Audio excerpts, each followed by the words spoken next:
les consorts se suivent et ne se ressemblent pas. Contrairement à son beau-père, le prince Philippe, la reine Camilla n'aura pas droit à l'un des honneurs que recevait l'époux de la reine Elisabeth II. Décédé en 2021, le père du roi Charles III, en sa qualité de prince consort, jouissait, en effet, d'un droit, refusé ce vendredi 14 juillet à Camilla, a indiqué le magazine Hello. La reine Camilla, qui s'est récemment accordé une sortie avec l'un de ses fils, ne recevra pas sa propre rente du Parlement. Et ce, alors même que le duc d'Édimbourg a reçu près de 360 000 livres par an pour financer ses fonctions officielles, même après avoir pris sa retraite en 2017. Un rapport sur les finances de la maison royale a confirmé que les activités de l'épouse du roi Charles III seront financées par la subvention souveraine à la place, et qu'elle ne recevra donc pas de paiement séparé. Dans son rapport sur les dépenses et la responsabilité, publié vendredi 14 juillet, l'organisme indépendant de contrôle des dépenses publiques du Royaume-Uni a examiné les structures de financement de la famille royale dans le cadre des travaux du National Audit Office, NAO, visant à améliorer la transparence.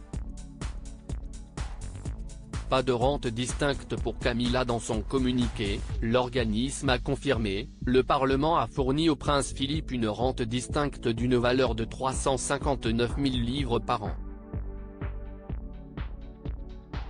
La reine Camilla ne recevra pas de rente distincte et les activités de la reine seront financées par la subvention souveraine.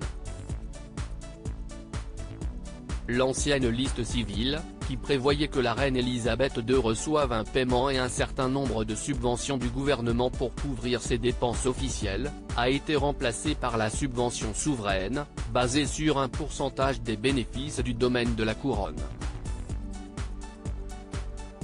Mais la nouvelle législation de 2011 a maintenu une disposition permettant au prince Philippe de continuer à percevoir sa rente à vie. Le duc d'Édimbourg était mentionné nommément dans l'ancienne loi sur la liste civile de 1952. Par conséquent, la rente n'est pas transférable à la reine Camilla, apparue très complice avec son époux début juillet. Une nouvelle législation serait donc nécessaire pour lui accorder ces fonds. Le rapport souligne également que l'emploi du temps du roi sera probablement beaucoup plus chargé que celui de la reine lors de ses dernières années de règne. On peut raisonnablement supposer que le roi organisera davantage d'événements et se rendra à davantage d'engagements au Royaume-Uni et à l'étranger à la demande du gouvernement. Le NAO a toutefois laissé entendre que la subvention souveraine suffirait à couvrir les coûts supplémentaires.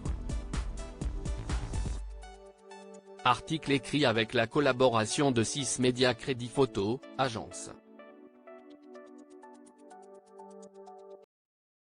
But